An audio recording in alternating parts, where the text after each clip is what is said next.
Last time on Monday, we started talking about what we refer to as the Indo-European migrations, where various groups from those hordes that have been wandering Central Asia for thousands of years begin to migrate south because of a worldwide drought.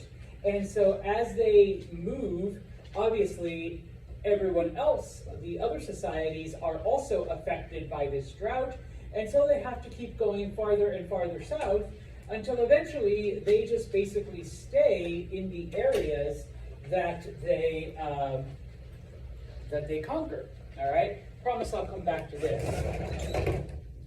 The two areas we've looked at right now, Egypt, we started off with them. The tribe that invades Egypt are the Hyksos, okay? They come in, end the Middle Kingdom, and rule over Egypt for about 100 years. Most historians refer to this as the Second Intermediate Period. Now, the Egyptians don't accept them, okay? They literally start to fight back. And they are led eventually, because it is 100 years, so towards the end, by a man named Ahmosis. And the way he is able to lead the Egyptians to victory is, number one, they adopt both Hyksos weapons and Hyksos strategy and use it against them, so that eventually the Hyksos are expelled from Egypt, number one. But number two, the Egyptians realize that their geography, which has kept them safe for hundreds of years, isn't going to work anymore, because obviously the Hyksos were able to come all the way from Central Asia and invade them. And so they become very warlike, very aggressive. Okay, we're going to make our territory pretty big. We're going to have, that way, number one, we have like a buffer zone, but also so that our military is able to protect us from, any other invaders. Okay, now, the Egyptians are kind of the oddballs in this, because the other areas we're going to look at, the locals accepted, okay, those tribes. All right, and so the second area that we looked at on Monday was Mesopotamia. All right, now the tribes that invaded Mesopotamia were a group known as the Amorites. Okay, a lot of historical texts and a lot of religious texts refer to them as the Babylonians because they built the city of Babylon as their capital in Mesopotamia. Okay? Now, I guess I should point out that up until this point, if you recall, we had seen the development of two kingdoms in Mesopotamia, Sumer and Akkad. Akkad had taken over Sumer and all of the other areas in Mesopotamia, and it was still the Akkadians that were ruling over Mesopotamia when the Amorites, all right, moved in. Now, when it comes to Mesopotamia, and like I said, the other areas we're going to look at, they begin to mix with the locals. They get to Mesopotamia and they discover, wow, these people have writing, these people have literature and science, and they've invented all this technology, and wow, they even have this interesting way of keeping track of time and all of that. And so the Amorites are basically like, yeah, let's adopt all of this. This is obviously going to make our civilization better. And this is probably, one of the main reasons that we can still, keep track of, cuneiform, and, we still have some of these stories and like all that stuff, because as different invaders came in, starting with the Amorites, they adopted the Mesopotamian way of living. Now, in exchange, and I wrote it over here, but I forgot that I already put it there. In exchange, and this happens throughout some of the other, societies that we will look at. Number one, these Central Asian groups and whatever local people, so in this case the Amorites and the Mesopotamians, Number one, the local languages are affected. Okay, the languages begin to blend and mix in. Okay, and number two, because these groups, in this case the Amorites, because these groups had already developed a horse culture and to a lesser degree like a chariot culture, they brought this to the area. Before this time, you know, Mesopotamians really weren't using, bless you, really weren't using like horses for transport and all of that. And yes, the people accept Amorite rule, and eventually, like, they begin to mix, like, you know, Amorites and Mesopotamians are hooking up and having babies together, and so eventually it becomes like one big group, okay?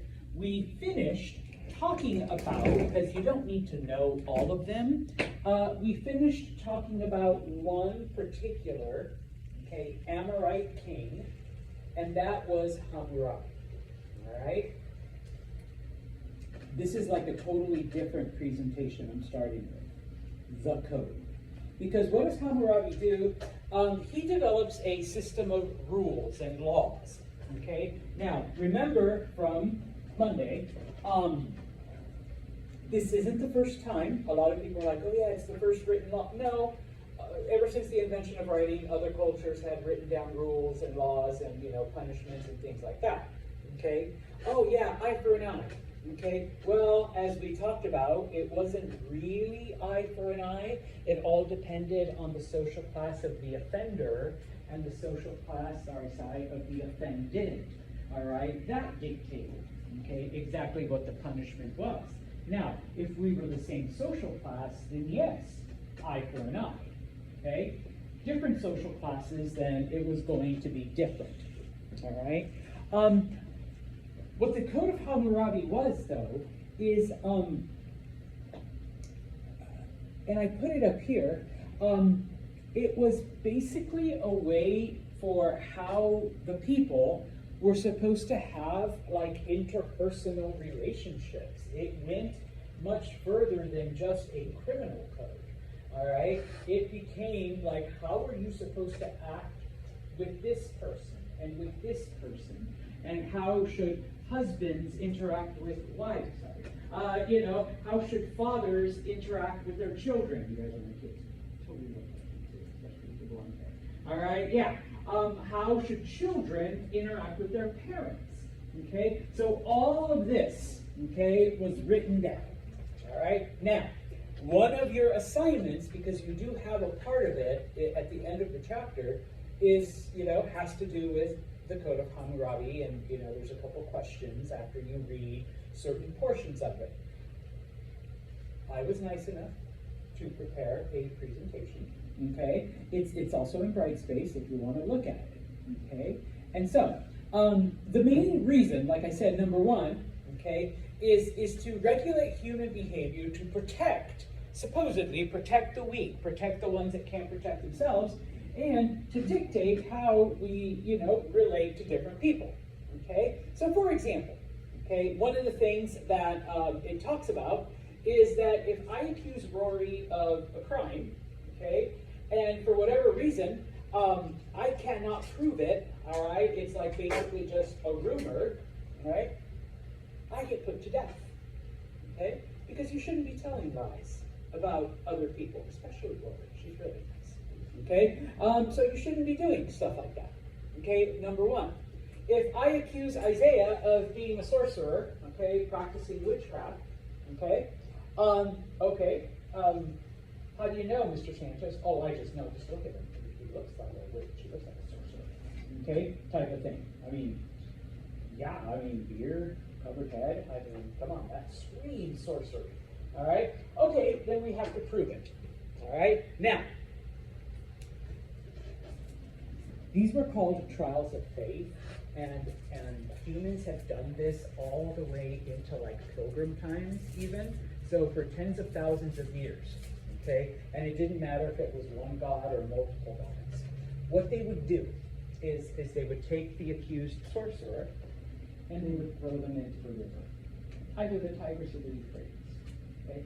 Oh, and you gotta tie something to his legs so that you make it a real test. You never know, he might be able to swim, okay? If he sinks to the bottom, then it means that he is a witch, he is a sorcerer. Alright? And I get all this stuff because I exposed this evil magic person from amongst us. But if somehow he manages not to drown, even though he has like a rock tied to his leg, alright, he manages to come back up and like, bitch, like I'm still alive.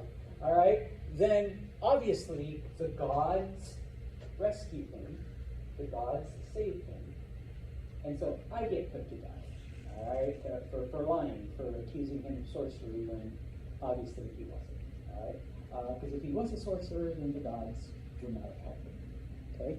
Later on, like when we get to like the ultra religious weirdos, like in the 1600s and the 1700s, they would literally throw people off a cliff, and they're like, if God loves you, if God forgives you, He's going to send angels, and the angels will carry you back up, and so that means you're okay. You're like, oops, sorry. Okay, but obviously, if you fall to your death and die at the bottom of this cliff, you were a witch or a devil or a sorcerer or evil or a sinner or fill in the blank with whatever, because obviously God abandoned you. God abandons all sinners, right? So yeah, okay. Humans have been doing shit like that forever. Okay, so yeah, all right. Oh, and by the way, okay, each culture has always had a way of like executing people. Okay, the Amorites, it was throwing people into the river. Okay, drowning them. Okay, if you fast forward to the French love the guillotine. Okay, last guillotine execution was in the 70s. All right, the French are still using that. All right, the ancient Israelites, they would stone people to death. All right, and I don't mean like they force you to take drugs until they die. No, they would put you like right there, and everyone would just throw a rock at you until you died. Okay, type of thing. So every culture's had their way of doing it. The Romans, no offense, Christians, but Jesus died on the cross, all that. Everybody died on a cross. Okay, when the Romans executed you, that was their way of executing people. Okay, they threw you in the river. They tied your legs into the river. Okay, if you perjured yourself, if you said lies about people, death. All right, that's the death penalty. Okay, if for whatever reason, because remember, the ancient Sumerians and Mesopotamians, they're the ones that came up with writing, and most of the writing that we have found were business transactions. If me and Jenna conduct some kind of business and one of us doesn't keep a receipt, I could accuse Jenna of theft. And yeah, that's the death penalty. Throw her into the river. Okay? So keep the receipt. Always keep the receipt. I always lose my receipt. Oh, that's it. You're going into the river. Okay? It's settled. All right? A couple of other ones. All right? Now, these are just, I'm just throwing these in there. If you help a slave escape, okay? Death. You get thrown into the river. All right? If you hide a slave, okay? Death into the river. All right? I know. It was a pretty. I mean, I'm not saying it was a fun code, but and sometimes, and don't think I'm psycho, but sometimes people are like, yeah, if we give you the harshest penalty ever, that's really going to keep you from doing. I mean, psychologically, that's wrong. Like if we kill you for any minor crime, then that'll bring crime down because nobody wants to die. No, that's psychologically doesn't really make sense. It's like when they used to have public executions because if you watch someone getting executed for crimes, then Amanda's not going to want to commit it. But it turns out Amanda's psychic, so she does go out and commit crimes, and the people that get off on watching people die are like, yeah, kill them. So they realize psychologically that's wrong too. But yeah, they kill everyone. But if you help a slave, like if you capture a slave and you return him to his owner, you get 2 shekels of silver. Okay, so we see, and I'll talk about slavery in a minute. All right. If you are renting a field, and obviously you pay the landowner a portion of your crop, but if the crops are destroyed, and the Amorites believed that there was a god named Adad, who, whenever storms came, so if a storm came, and destroyed the crop, guess what? I still need to pay the landowner, all right? Even though my entire crop was destroyed. And the thinking was, Mr. Santos, what did you do to piss off Adad? So that Adad destroyed all of your crops, okay? So you're going to have to, settle up with Rory there, because Rory expects rent. Rory expects part of your crops, all right? Ladies, because this was very, in pro of the man, okay? Ladies, if you got caught with your side piece, all right, if you got caught having an affair, you and your side piece were thrown into the river, okay? Now, if your husband forgave you, all right, and agreed to take you back, then you would be spared, but your lover would still be drowned, okay? Or, if you pled to the king and said, I'm so sorry, king, I'm never going to cheat on my husband again, then the king could forgive you, okay? If you raped someone, okay, you were put to death immediately, right?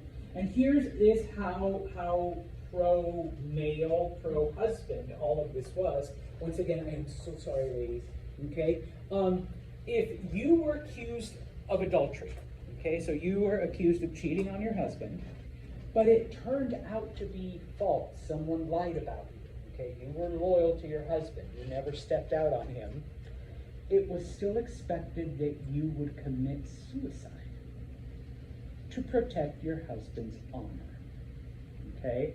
So it was like, sorry, Amanda, all right? You want your husband to still be considered like a good man? You got to drown yourself, okay? So yeah, all right? Now, okay? Once again, I'm so sorry, ladies, all right? It was expected that a man in your life would take care of you forever, okay? They referred to this as maintenance. So from the time you were born, okay, your father was responsible for everything you did, okay? Once you got married, your husband was responsible for everything you did, okay? When your husband died, because statistically, men die before women, ladies, you're probably going to be a widow at some point, bless you, whether it's 5, 10 years, whatever, you're going to outlive your husband, then your oldest son would inherit that responsibility from dad, and he would need to take care of you and answer for you and, be the one in charge, okay? And of course, if your family situation wasn't, whatever, then it was a brother, an uncle, a cousin, some male relative had to be, responsible for you. Okay? Now, ladies, okay? Your husband goes off to war, because that's what happened for centuries. All right? If your husband, okay, while he's gone, okay, you have to stay loyal to him, all right? If for whatever reason, like, okay, it's been like 5 years, he hasn't come back, I'm gonna go find another man, in this case, you're killed, all right, for being disloyal to your husband, okay? You're drowned. What was Adam? Male. Oh. Okay? So there's no man, because for whatever reason your husband died in battle or whatever, okay? Then it's okay for you, Rory, to find a second husband. Okay? Because, your husband died honorably in battle. Okay? So you have no more man in your life. Okay? Now, if your husband doesn't come back, and someone says, oh yeah, I watched him get killed in battle. All right, okay, so Amanda can now take on the second husband because her husband died in battle. But it turns out that witness was wrong. And like 8 years later, here comes your husband back from war. Like, yeah, everyone thought I was dead, but here I am. Okay? Oh shit, what do we do now? Okay, well, you gotta go back to your first husband, even though you've been married to your second husband now for a couple of years. Okay, no, you got to go back to the original man. If in that time that you were married to your second husband, you had kids, the kids stay with the second husband because they were his property. Okay, so you go back to your first husband, but you got to leave your kids behind with the second. All right. Oh, and if your husband, if it's proven that he was a coward in war, that like he either deserted the army or surrendered or did whatever cowardly thing, then it's okay. All right. Then you can marry a second husband. And even if he comes back like, no, they took me prisoner, I promise, I didn't abandon you. It's like, we don't care. No, you've been proven a traitor, you've been proven a coward, so you stay with your second husband, okay, type of thing, all right? The Code of Hammurabi was mainly like this big, giant what if, like what ifs. What if your husband dies in battle? Like, what do you get to do? Like, what if, sorry, Sai, your wife cheats on you, so what are you going to do? Maya, what if your husband dies, but you don't have a son to look after you when you're a widow? Like, it was all a bunch of what ifs, okay? And of course, it always favored the man. I'm sorry, okay? It always favored the man, okay? Now, if you're married, guys, and your wife gets sick, okay, you can now you can preemptively start looking for your second wife. Okay, even though your wife is still alive, but she's dying. Okay. Of course, you still have to take care of your first wife. Okay, you can't just like throw her out on the street like you're dead anyways. All right.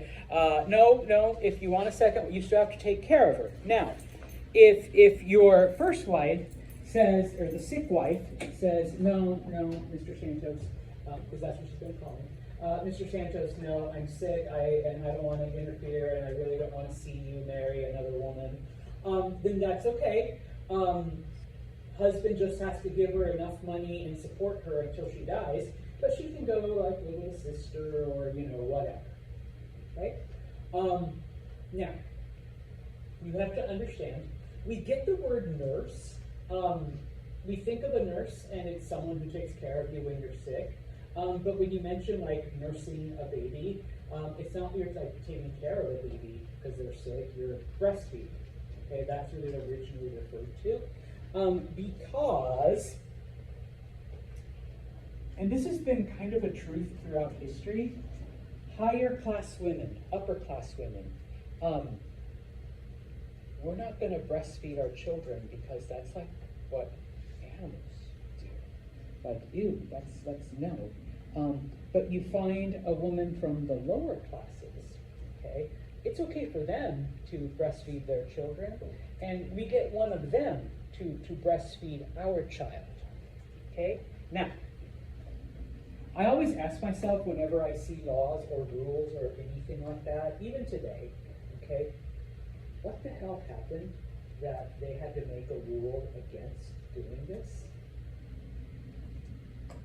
If you have a nurse who's breastfeeding your child, and if somehow the baby dies, and the nurse kidnaps another baby and tries to pass it off as yours,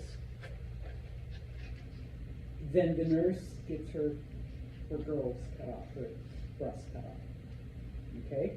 For killing a baby and then kidnapping another one and trying to pass it off to the parents because they're baby, okay? So I'm like, who's the first person that did that shit? Okay? So whenever you see like a strange rule, like, you're not allowed to, whatever. It's like, I wonder who did that first, that they felt the need to make it a rule. All right? Now, the part that everyone is familiar with, okay? First off, though, I didn't know where else to put this because it also dictated the relationship between parents and children, okay?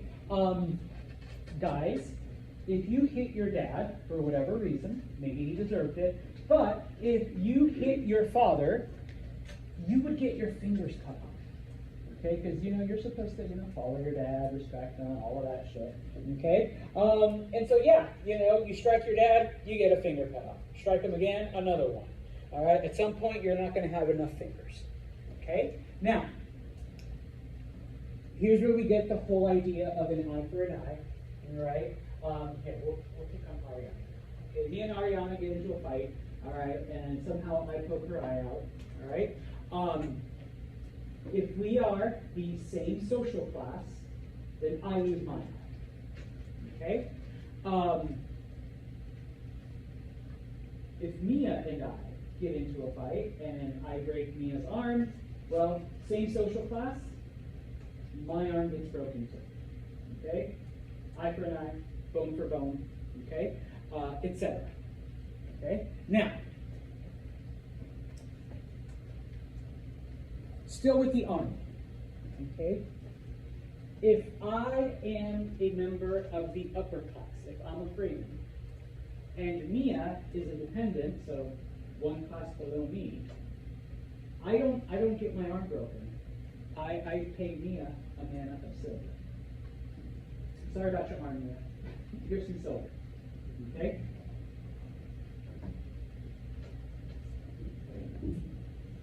If Sai has a slave, okay, and I forgot her name. Megan. Sorry, Megan's your slave. Okay, and I break Megan's arm. Okay, because I'm a member of a higher class. I don't get my arm broken.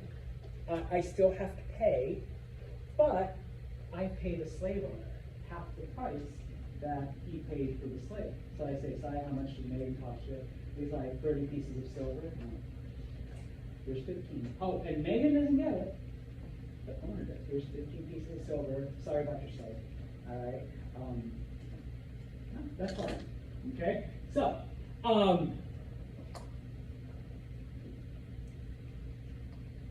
do we still see something like here? I'm going to make a social commentary. Do we still see this type of justice today? In what way? Well, I think it becomes modernized. It's not like harsh like this one. Okay. If you have money, can you get away with just paying a fine? Instead of, yeah. Okay, instead of serving jail time or instead of, yeah, whatever. Okay? 10,000 years, we haven't really changed that much. All right, type of thing. But yes, all right, it's not as harsh, all right? Although I think I still owe Sai, some silver. But yeah, okay. Now, where the concept of eye for an eye, tooth for a tooth, okay? Once again, all right, we're of equal status. I'm losing a tooth, okay? If I'm a freeman, all right, if I'm, upper class and I knock out someone's tooth, all right, I pay a third a mana of silver, okay? And so I did this with my other class, okay? We'll still pick on Sai. If I break Sai's arm, okay, and once again, we're, doing the whole thing, I have to pay a mana of silver for his broken arm. But if I knock out one of his teeth, I only have to pay a third of that. Why does it cost more? Why does his arm cost more than his tooth? Yes, because he can't work until that arm heals. All right? So there was a logic, and I know it's harsh, but there was a certain fairness to it. Because Sai can't work until his arm heals, I got to give him more money. Tooth, you got 31 other teeth. Yeah, you got 31 other teeth, use those. Chew on the other side of your mouth. But with the arm gone, or the arm broken, he can't work. So he needs a little bit more money until he heals. Okay? Oh, now, all right, I'm the dependent. Okay? And I assault a free man, someone of the upper class, and please remind me of him. Connor. Okay? He loses a tooth, or he breaks his arm, or whatever. Okay? If I was a slave, I would be put to death. Okay? But since I'm just one social class beneath him, in public, I get whipped 60 times. Okay? There's no way I can pay him off. There's no way I can volunteer my arm to get broken or my tooth to get pulled, none of that. All right? Because I assaulted Connor, who's of the upper class or a higher class than me, then I get whipped 60 times in public. All right? So, once again, person versus person, it all depended on your social class. Okay? Now, I did want to take some time because, the Code of Hammurabi, does have a very harsh punishment for slavery, or for slaves that commit crimes. And also, we're going to see it mentioned in some of the other cultures. So it's important to understand, okay? Not that it excuses it, but slavery has existed since the beginning of all civilization, since the beginning of history. And it doesn't matter which society we look at, they all had slaves, okay? But originally, slavery started if you were the losing side of a war. So, my city went to war with this city loses. This city now becomes our slaves. Okay? Doesn't matter, black, white, male, female, race, whatever, no. All it was, you lost the war, you now become our slaves. That was it. Okay? Now, of course, unlike what we think of, like, modern slavery, the 1800s, the 1700s, number one, slaves could buy their freedom, okay? Through their work, through things that they did, they could save up money, and in time, okay, they could purchase their freedom, number one. Number two, okay, you had a boy slave and a girl slave, and they have a baby, okay? The baby was not a slave. The baby was born free, okay? Because mom and dad lost the war. Baby wasn't responsible for that. So the baby's not a slave. The baby's born free, okay? So gets raised, grows up, and they're a free person, okay? Unlike, we see, slavery in the Americas and stuff like that. Slaves have a baby, the baby's still a slave, okay? Type of thing, all right? So that was slavery for, like I said, since the beginning of time, through most of humanity, thousands of years ago. Okay? Eventually, and this actually starts in Persia, but it does move into other cultures, you get what are called debt slaves. Okay? Because by this point in time, we're no longer just trading like 3 apples for a chicken. Ariana's going to give you a chicken, I'm going to give you 3 apples, and there you go. Okay? Now we're getting into it, and it moves beyond, like I give Ariana 3 pieces of silver, and Ariana gives me a chicken, because silver, that's how much a chicken costs. All right? Type of thing. Okay? Now we're at the point in time where, I want to buy 5 chickens, but I can't afford them, so Ariana sells them to me on credit. All right? And I have to pay Ariana back over time, all right, for the 5 chickens. Okay? Now, if you found yourself in debt, okay, I have just kept purchasing chickens from Ariana and making little payments, but, eventually I say, Ariana, I owe you for 50 chickens, and I know I cannot pay you back, all right? So, what could happen is, number one, Ariana and I sit down, figure out how much I actually owe her for these 50 chickens, and we draw up a contract that I would become her slave for, let's say, 8 years. And after 8 years, the debt is paid off, and I'm free. Okay? Or, please remind me your name. Devin. I go to Devin and I say, Devin, I need your help. I owe Ariana so much money, and I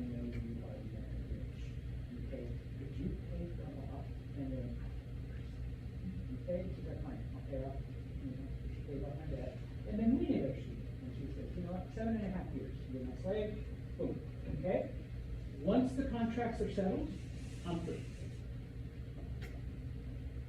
And so that's debt slave. Now, because it wasn't like you were captured in a war, okay, you could, still live your life. Like, I would go home to my hut, I don't know, at the end of the day, and then early morning, okay, here I am, your slave, all right, what do you want me to do today, type of thing, okay? So that was debt slavery, okay? Moving on down in history, okay? Eventually, we also get, for committing certain crimes, you would be sentenced to slavery, okay? Whether it was to a person or to an institution or like to the government or whatever, okay? Now, of course, all right, it's limited because, okay, you're sentenced, Rory, to 10 years of slavery. 10 years go by, you're free, all right? You completed your sentence, you're gone, okay?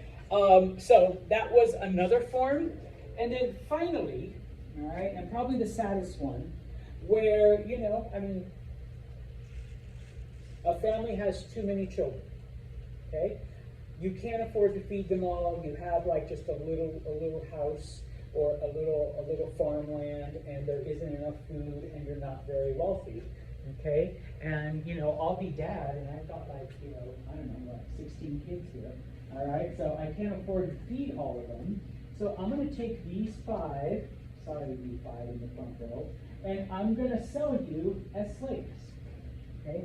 It's a win-win for the parents, okay? Because number 1, I get money, okay? And number 2, that's 5 less children to feed, okay? The slaves out the children as slaves? No, just a regular person, Oh, okay. you know? I was like, what is a slave? No, I'm just a regular person, we my wife just got too busy, and so now we have like these 16 kids, and can't feed them all, all right? We're broke, all right? So, but now I have the money from 5 slaves that I just sold, and now I can afford to feed, yeah, you guys are real lucky. Now I can afford to feed my 12 kids that are still left, and we're good to go, okay? And so a lot of times, yeah, that happened often, okay? And so I finished this part off by basically explaining that the way we think about slavery, like what happened in the American South, with cotton and stuff, or even, in Latin America, where slaves worked sugarcane and sugarcane fields and all of that. The slavery where Europeans go to Africa and either kidnap people or buy people and bring them on boats to America, that only started in the 1400s, okay? And that was completely different from the way slavery had been through history, okay? And so because of that, when some people talk about slavery or mention slave, right away, oh yeah, it was Africans, it was black. Oh yeah, you were a slave forever. You had kids, and they were slaves, and they had kids, and then they were slaves. And yeah, they went in and they went to Africa and they kidnapped people, or, what happened usually is other tribes would kidnap them and then Europeans would trade guns for slaves type of thing. No, okay, that's a modern, thing that happened. Mostly throughout history, you were the losers in a war, okay? You owed too much money, so you threw yourself into slavery. Your parents had too many kids, and so they sold you into slavery, okay? And so just kind of to finish that off, the word slave actually comes from the word Slav, okay, which are Eastern European people, which are white, okay? Where do we get the word slave from Slav or Slavic? During the Middle Ages, during the 800s, there was a kingdom in Central Europe led by Charlemagne, the Frankish kingdom. And they were pretty wealthy and they were pretty advanced for the time. But the way they made all their money is that they would send armies into Eastern Europe, kidnap people, and then sell them as slaves to, you know, Muslims and people in the Mediterranean and people in the north and, you know, wherever. Okay? And so that's where the word slave comes from, because for a good portion of the Middle Ages, it was Slavic people. It was Slavs that were kidnapped and taken. Is this like still a thing? Technically. How? Human trafficking? Oh, yes. All right, nail on the head. All right. Yeah, you still get, except now it's like, you know, the traffic for sex or, you know, whatever. But yeah, you know, you kidnap people from Eastern Europe or Asia or wherever. And so, yeah, still happens. Okay. To finish off then about the Mesopotamians and the Amorites. Okay. Like I said, all right, the Amorites come in, okay, and they adopt like all of this stuff that the Mesopotamians adopted. I put here writing because once again, that is how we can still read cuneiform, okay? Because the cultures that came in took that writing and adopted it to their language. So we're able to like basically just piece it backwards, okay?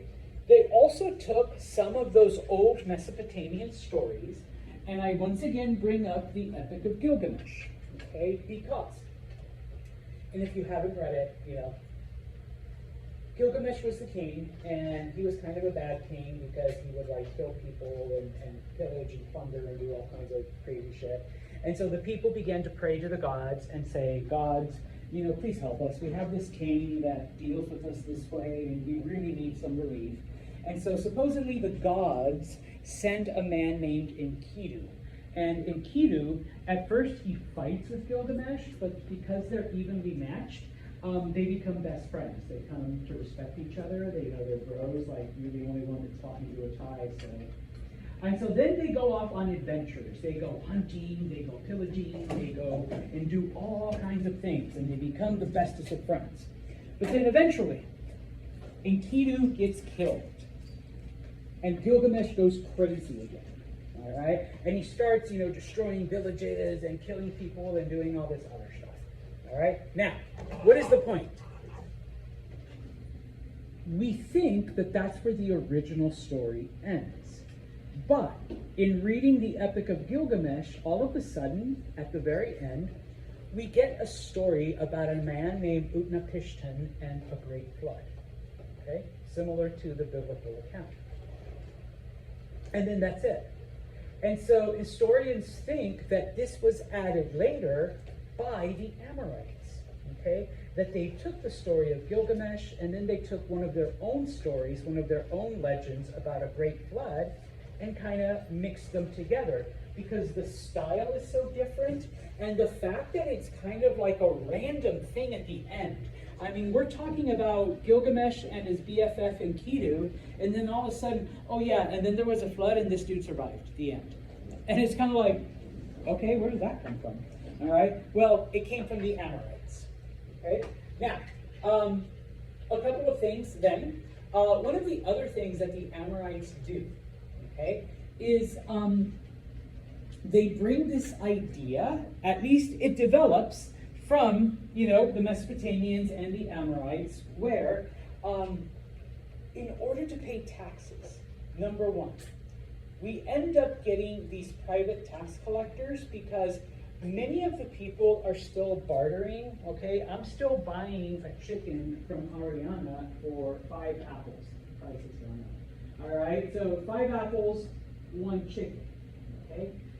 How are we going to pay the government taxes, okay? We really can't go and say, okay, King, here's, you know, 2 apples as taxes, and Ariana says, I have, you know, 50 chickens, here's 10 of them as my taxes, okay? And so what happens during this time period is that Rory sets up a private business. Rory's taxes and stuff, okay? And so what we do is I go to Rory with my 5 apples and I say, here's my taxes, okay? Rory converts that into silver with a small cut for herself, obviously. and then pays that silver to the king and says, Mr. Santos already paid his taxes. Here it is, okay, in silver. Okay, Ariana shows up with her 10 chickens, gives the 10 chickens to Rory. Rory figures out the value, keeps a cut for herself, and then goes to the king and says, Ariana has paid her taxes. All right, here's the silver to prove it. Okay, and so this becomes the standard, and it becomes basically the way other cultures begin to handle, all right, this kind of stuff, and not just for taxes, but rents and payments and things of that nature. All right. Honestly, I wish I could send to the IRS, I don't know, 10 chickens and some apples, but they just take it from me, type of stuff. All right. Well, if you love paying your taxes that way, or if you love that the government takes it out of your paycheck, you can go back and thank the Amorites and the Mesopotamians. The whole thing about, hey, let's pay it in money. All right. And so, to finish off, because we're going to do the Hittites on Friday. Mesopotamia became extremely wealthy because it's literally at a crossroads where societies to the east, societies to the west, they're all going through there. And so basically they become middlemen, and they become very wealthy from all of the trade. Okay? And not only that, but it wasn't just Hammurabi, but all of the kings were good kings. And so they were able to make quite a bit of money and save and help the people prosper. The other thing that helps is that during this time we do see an improvement in boat building and ocean travel. So it isn't just people that are walking across the desert, but people that are, and let me just show you a map really quick, people that are sailing along what eventually becomes the Persian Gulf, all right? And so then, they're able to expand their trade that way. All right? So, we'll stop right here on Friday. Come back and we will learn.